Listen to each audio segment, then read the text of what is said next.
اصل بات یہ سمجھنی ہے کہ اس آیت کا موضوع کیا ہے، اس سورت کا پہلے ترجمہ کر لے۔ الحمد للہ رب العالمین، کل شکر اور کل ثنا اللہ کے لیے ہے جو تمام جہانوں کا مالک اور پروردگار ہے۔ تفصیل بعد میں آئے گی، اس وقت صرف یہ کہ یہ ترجمہ یا ترجمانی آپ سمجھ لیجیے۔ الرحمن الرحیم، رحمان ہے اور رحیم ہے، تفصیل ہم پڑھ چکے۔ رحمان سے مفہوم کیا اور رحیم سے کیا۔ مالک یوم الدین، جزا و سزا کے دن کا مختار مطلق، وہی فیصلہ کرے گا اور کوئی آڑے نہیں آ سکے گا۔ جیسے کہ قرآن میں آتا ہے لمن الملک اليوم للہ الواحد القہار، اعلان کیا جائے گا آج کس کے ہاتھ میں ہے اختیار اور بادشاہی۔ دنیا میں تو بادشاہ بنے بیٹھے ہوئے تھے، فرعون بھی تھا اور نمرود بھی تھا اور یہ بھی تھے اور وہ بھی تھے اور بش بھی ہے اور وہ فلاں بھی تھے، لیکن آج لمن الملک اليوم، آج کس کے ہاتھ میں بادشاہی ہے؟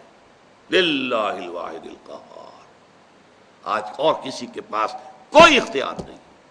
مالک یوم الدین، ایاک نعبد و ایاک نستعین۔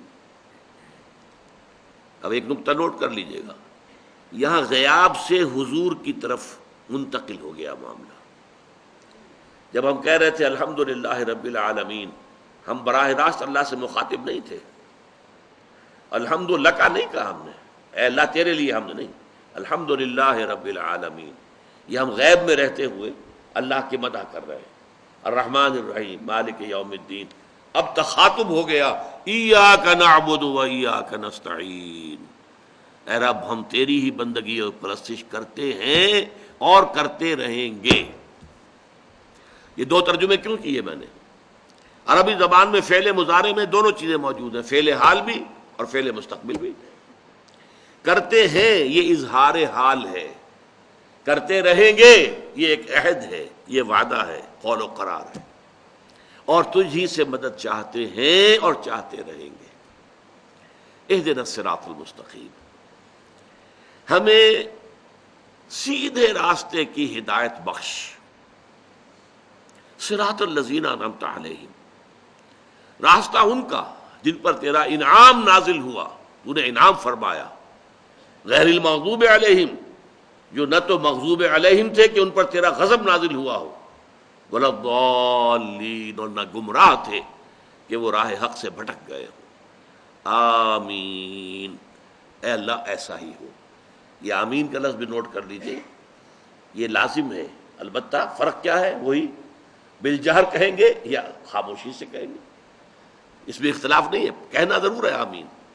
اور یہ آمین وہ ہے کہ جو عیسائیوں کے ہاں بھی ہے، یہودیوں کے ہاں بھی ہے۔ اگر آپ کبھی ان کو کرتے سنیں پریئر آمین آمین آمین، یہ ہے، یہ پرانی چیز چلی آ رہی ہے۔ اے رب ایسا ہی ہو، پروردگار ایسا ہی ہو، پروردگار جو دعا کی جا رہی ہے اسے شرف قبول عطا فرما۔ اب اصل میں سوال ہے، یہ ہے فلسفیانہ سوال۔ اصل میں اس سورہ مبارکہ کا مقام کیا ہے قرآن مجید میں؟ اسے اساس القرآن کہا گیا، ام القرآن کہا گیا، یہ کیوں؟ دیکھیے سورہ لقمان کے دوسرے رکوع کے درس کو ذہن میں لے آئیے، جو حضرات بھی اس میں شریک رہے ہیں۔ ایک مضمون جو بڑی وضاحت سے میں نے اس وقت بیان کیا تھا، وہ کیا تھا؟ انسان بحیثیت انسان اگر اس کی فطرت کج نہ ہو جائے، مسخ نہ ہو جائے، پرورٹڈ نیچر نہ ہو، فطرت سلیمہ، اور اس کے ساتھ ہی عقل سلیم ہو، عقل سیدھی راستے کے اوپر چلنے والی ہو، تو بعض حقائق کائنات کے ایسے ہیں کہ جن تک وہ از خود پہنچ جاتا ہے۔ حضرت لقمان نہ نبی تھے نہ کسی نبی کے پیرو تھے، ہاں فطرت سلیمہ اور عقل سلیم سے اللہ تعالیٰ نے انہیں نوازا تھا، جس کے نتیجے میں انہیں حکمت حاصل ہو گئی۔ وَلَقَدْ آتَيْنَا لُقْمَانَ الْحِكْمَةَ أَنِ اشْكُرْ لِلَّهِ، ہم نے لقمان کو حکمت عطا کی کہ شکر کر اللہ کا۔ لیکن یہ شخص جو ہے، جو یہاں تک تو پہنچ گیا، یہاں تک بھی پہنچ گیا، سورہ لقمان میں ہم نے دیکھا یا بنی انہا ان تک مثقال حبۃ من خردل فتکن فی صخرۃ او فی السماوات او فی الارض یأت بہ اللہ ان اللہ لطیف خبیر۔ اے میرے بچے، نیکی یا بدی چاہے رائی کے دانے کے ہم وزن ہو اور چاہے وہ کسی چٹان میں ہو، زمین کے پیٹ میں ہو یا خلاؤں اور فضاؤں میں ہو، اللہ اسے لے آئے گا۔ اللہ باریک بین ہے اور باخبر ہے۔ تو فطرت انسانی اور عقل انسانی کے نتیجے میں دو چیزوں تک تو انسان، فطرت سلیمہ رکھنے والا انسان، عقل سلیم کی دولت سے مالا مال انسان خود پہنچ جائے گا، اللہ کو پہچان لے گا، اور جزائے اعمال کہ نیکی اور بدی کی جزا ضرور ہوگی، ان دو چیزوں کو پہچان لے گا۔ ان دونوں کے نتیجے میں یہ بھی میں عرض کر چکا ہوں، شکر کا نتیجہ کیا نکلتا ہے؟ اگر آپ کے ساتھ کسی نے کوئی بھلائی کی تو آپ اس کے ساتھ بھلائی کریں گے کہ نہیں؟ هل جزاء الاحسان الا الاحسان؟ ہاں فطرت آپ کی کج ہو چکی ہے تو بات دوسری ہے، لیکن یہ کہ اگر آپ کی فطرت سالم ہے، سلیم ہے، صحت مند ہے، تو اگر کسی نے آپ کے ساتھ بھلائی کی ہے تو آپ بھی چاہیں گے اس کے ساتھ بھلائی کریں، کوئی نہ کوئی بدلہ دیں اسے۔ اور اگر وہ ہستی اتنی بلند ہے کہ آپ اس کو کوئی بدلہ دے ہی نہیں سکتے، والدین کے بارے میں تو آپ کو معلوم ہے کہ آپ نے بڑھاپے میں ان کی خدمت کر لی اور اچھی طرح کر لی، حق ادا کر دیا، تو کسی درجے میں انہوں نے جو پال پوس کر تم پر احسان کیا تھا، کسی درجے میں اس احسان کا بدلہ ہو گیا۔ لیکن وہ اللہ، وہ بلند و بالا، اور وہ اللہ سے پہلے جن لوگوں نے یہ سمجھا کہ سورج ہے در حقیقت ہمارا پروردگار، اسی کی گرمی سے ہماری فصلیں پکتی ہیں، اسی کی وجہ سے ہماری ہوائیں چلتی ہیں، بارشیں آتی ہیں، لہذا اب سورج کو اس کی خدمات کا آپ کیا عوض دیں گے؟ کو بدلہ دے سکتے ہیں؟ نہیں، لہذا ہاتھ جوڑ کر سر جھکا دیا، ڈنڈوت کر دی، بس۔ یہ جذبہ عبادت جو ہے یہ جذبہ شکر کا نتیجہ ہے۔ جس ہستی نے آپ پر احسان کیا ہے، آپ اس کے احسان کا بدلہ کچھ اور نہیں دے سکتے، تو حمد کیجئے، ثنا کیجئے، ہاتھ جوڑیے، ڈنڈوت کیجئے، سجدہ کیجئے، یہ اس کا۔ لہذا اب اس کے بعد جو آئی آیت ایاک نعبد و ایاک نستعین، اللہ کو پہچان لیا، الحمدللہ رب العالمین الرحمن الرحیم مالک یوم الدین، اس کا منطقی نتیجہ ایاک نعبد و ایاک نستعین۔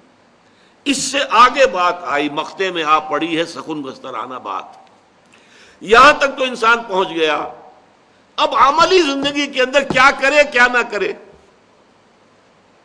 یہاں عقل انسانی اور فکر انسانی تھک ہار کر زمین پر گر کر گھٹنے ٹیک کر اللہ سے دعا مانگنے پر مجبور ہے۔ اے اللہ مجھے معلوم نہیں ہے، آپ کو معلوم ہے انفرادی معاملات میں تو پھر بھی انسان کے اندر جو اللہ نے ایک روشنی رکھتی ہے، الہمہا فجورہا و تقواہا، انسان کو معلوم ہے نیکی کیا ہے بدی کیا ہے، اگرچہ اس میں بھی انسان ٹھوکر کھا جاتا ہے، لیکن اجتماعی معاملات، انسانی زندگی کے اندر جو اجتماعی مسائل ہیں ان کے حل کے ضمن میں انسان بالکل بے بس ہے، لاچار ہے، اور اس کے سوا کوئی اور چارہ کار اس کے پاس نہیں ہے کہ وہ اللہ تعالیٰ سے گھٹنے ٹیک کر دعا کرے، اے اللہ سیدھا راستہ تو دکھا۔ دیکھیے تین پرابلمز ایسے ہیں انسانی تمدن کے جن کا کوئی حل انسان نہیں کر سکتا۔ سب سے پہلا مسئلہ اور سب سے پرانا مسئلہ، ابدی مسئلہ ہمیشہ سے ہے جب سے انسان ہے، عورت اور مرد کے حقوق و اختیارات میں کیا تقسیم ہونی چاہیے۔ آپ کو معلوم ہے افراط و تفریط، یا تو عورت کو ملکیت بنا دیا گیا، جیسے بھیڑ بکری جو ہے آپ کے کھوٹے سے باندھ رکھی ہے، ایسے ایک عورت بھی باندھی ہوئی ہے، وہ آپ کی ملکیت ہے، اس کے کوئی حقوق نہیں ہے، اس کا کوئی لیگل سٹیٹس نہیں، اس کا کوئی تشخص نہیں، کوئی ہے ہی نہیں۔ یا وہ انتہا ہوگی اور یا وہ انتہا ہے جو آج آ گئی ہے، بالکل مرد کے شانہ بشانہ، ساری تخلیقی مصلحتوں کو چھوڑا، ساری جو بھی انسان کی جو انیٹومیکل جو بھی ڈفرینسز ہیں ان کو چھوڑا، جو سائیکولوجیکل فرق ہے ان کی تخلیق میں اس کو بھی ایک جیسے برابر، نہیں قطعاً نہیں۔ ان دونوں کے درمیان کیا توازن ہے؟ یا وہ لونڈی بن گئی، بھیڑ بکری کی طرح کی ملکیت بن گئی، اس کا کوئی حق نہیں، اس کا کوئی لیگل سٹیٹس نہیں، اس کے والدین نے جہاں چاہا شادی کر دی، اس کی مرضی پوچھنے کا کوئی سوال ہی نہیں، جس کے چاہا حوالے کر دیا۔ وہ آج جو چل رہی ہے ونی کی رسم، وہ عورت کا کیا اختیار اس کے اندر ہے، اس بچیوں کا کیا اختیار ہے؟ وہ 1.5 سال کی ایک بچی بھی دے دی گئی ہے، انا للہ و انا الیہ راجعون، جو چاہیں کریں. یہ تو ایک انتہا ہے. دوسری انتہا بالکل برابر. نتیجہ کیا نکلا ہے؟ بالکل برابر میں خاندانی نظام برباد ہو گیا، اس لیے کہ ایک ادارے کے دو سربراہ برابر اختیار والے نہیں ہو سکتے. کسی محکمے کے دو ڈائریکٹر ہو سکتے ہیں، کسی فرم کے مینیجنگ ڈائریکٹر دو ہو سکتے ہیں. ڈائریکٹر 10 بنا لیں آپ، مینیجنگ ڈائریکٹر 1 ہوگا. کسی فرم کا چیئرمین 1 ہوگا، 2 نہیں ہو سکتے. کسی بھی ادارے کی اگر 2 بنا دیں گے فساد ہوگا، جھگڑا ہوگا، ان دونوں کے درمیان رسا کشی ہوگی. یہی تو ہمارا سب سے بڑا مسئلہ بنا ہوا ہے. پاکستان کا مسئلہ کیا ہے؟ ہم نے پارلیمانی نظام اختیار کیا ہوا ہے، انتہائی بیہودہ نظام، غیر منطقی نظام. آپ نے 2 بڑی بڑی سیٹس کریٹ کر دی، ایک ہیڈ آف دی اسٹیٹ ہے، ایک ہیڈ آف دی گورنمنٹ ہے. اب ان دونوں کے درمیان حقوق اور فرائض اور اختیارات کا کیا تقسیم ہوگی؟ ہو ہی نہیں سکتی.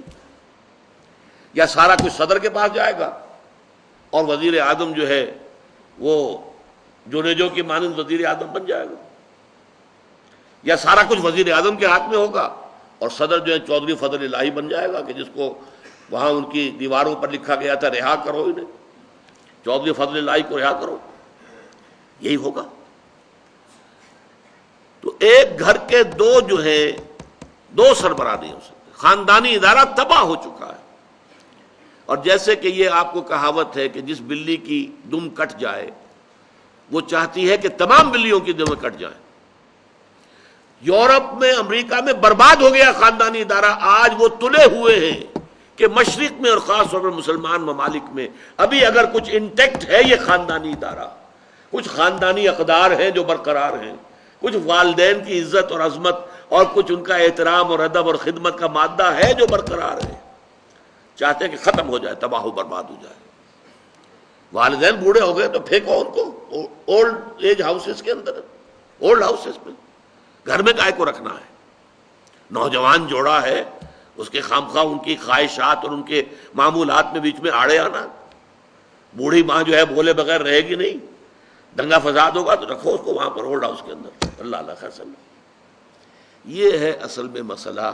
اب عورت اور مرد کے درمیان کیا توازن ہو، انسان نہیں سوچ سکتا. دیکھیے، انسان یا مرد ہوگا یا عورت ہوگی. مرد سوچے گا تو وہ اپنے اعتبار سے سوچے گا. عورت کی نفسیات کیا ہے، عورت کے احساسات کیا ہیں، اس کو کیا پتا. عورت سوچے گی تو اپنے اعتبار سے سوچے گی. مرد کے احساسات کیا ہوتے ہیں، مرد کی نفسیات کیا ہوتی ہے، اسے کیا پتا. لہذا یا ادھر کا ہوگا یا ادھر کا معاملہ ہوگا. ایک ہی ذات دے سکتی ہے آپ کو نظام، جو مرد کی بھی خالق ہے عورت کی بھی خالق ہے. اسی نے بنایا دونوں کو، اور دونوں ہی اس کے لیے اولاد کے مانند ہیں. یہ حدیث نبوی کا ترجمہ کر کے بتا رہا ہوں آپ کو. حضور نے فرمایا الخلق عیال اللہ، یہ خلق جو ہے مخلوق ہے، یہ اللہ کے کنبے کے مانند ہے.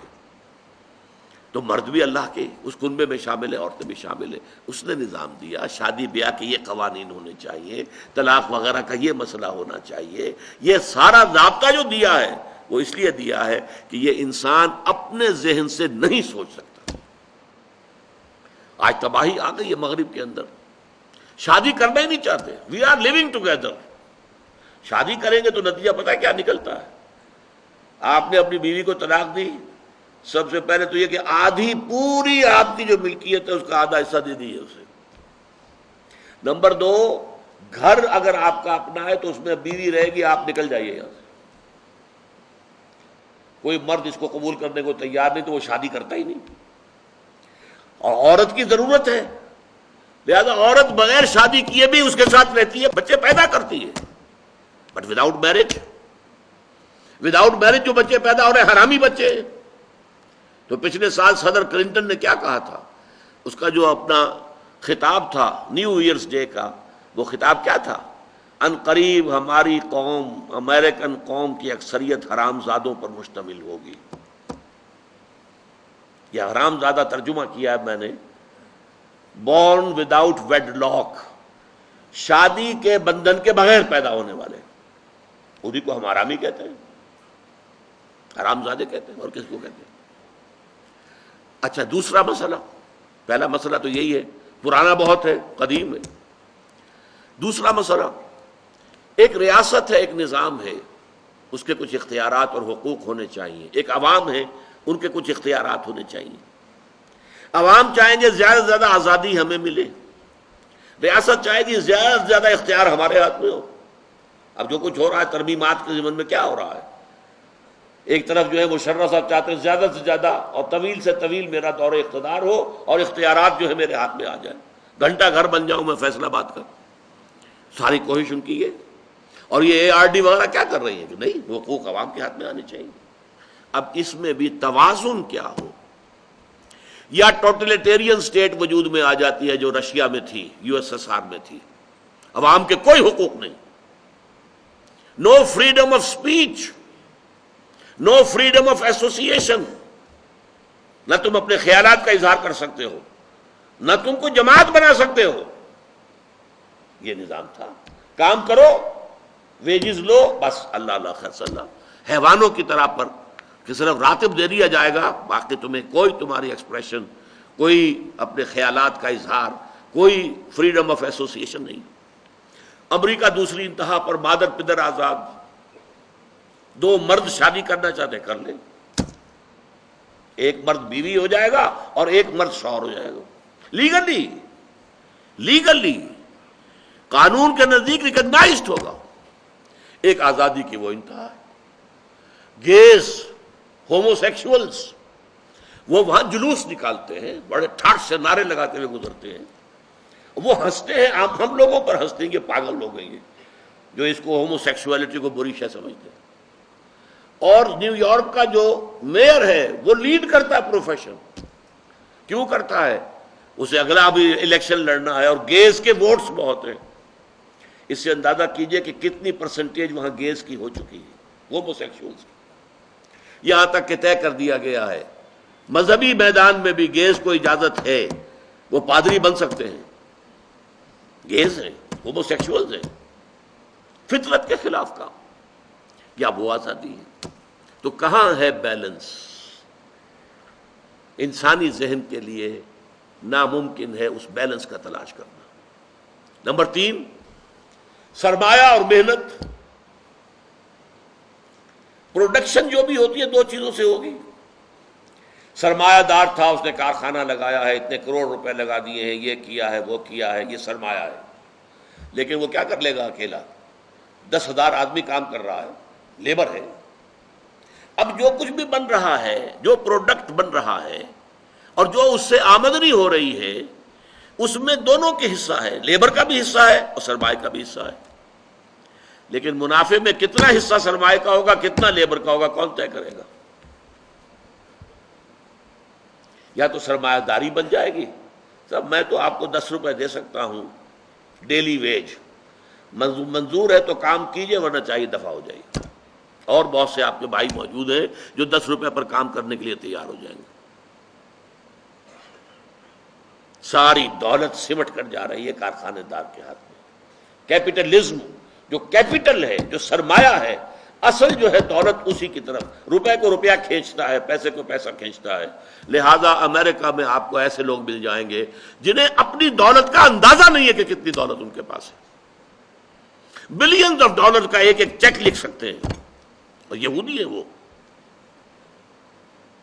دوسری طرف امریکہ میں آپ کو گھیٹوز مل جائیں گے، گھیٹوز، اور ایک ہی جزیرہ ہے مینہٹن، کوئی 11 میل لمبا ہے، چوڑائی کہیں 2-3 میل ہے، کہیں ذرا زیادہ ہے۔ اس کے ساؤتھ میں جہاں یہ 2 بڑے بلڈنگیں کھڑی تھی جو گرائی ہیں، جو بھی تھے دہشت گرد، یہاں پر یہ اس کا ریچسٹ حصہ ہے، پوری دنیا کی دولت یہاں جمع ہے، سارے بینک وہاں ہیں۔ اور اسی جزیرے کے شمالی علاقے کے اندر گھیٹوز ہیں، افرو امریکنز، کالے امریکی، یوں سمجھیے کہ سب ہیومن لیول پر رہ رہے ہیں، حیوانوں کی طرح زندگی گزار رہے ہیں۔ یہ ڈسپیرٹی نظر آ جائے، تو اب عدل و انصاف کی کیا شکل ہو؟